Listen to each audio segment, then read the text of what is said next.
నీ దేవుడైన యెహోవా నీ రాబడి అంతటిలోనూ నీ చేతి పనులన్నిటిలోనూ నిన్ను ఆశీర్వదించును. ద్వితీయోపదేశ ఖండము 16:15.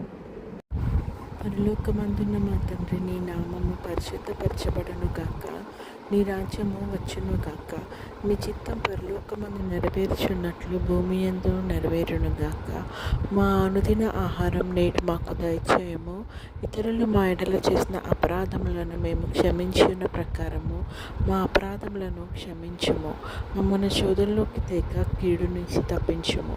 ఎందుకనగా రాజ్యము, శక్తియు, మహిమ నిరంతరం నీవై ఉన్నాయి తండ్రి. ఆమేన్.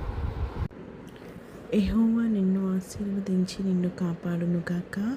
యెహోవా నీకు తన సన్నిధిని ప్రకాశింపచేసి నిన్ను కరుణించునుగాక. యెహోవా నీ మీద తన సన్నిధి కాంతి ఉదయింపచేసి నీకు సమాధానం కలుగజేయునుగాక. ఆమేన్.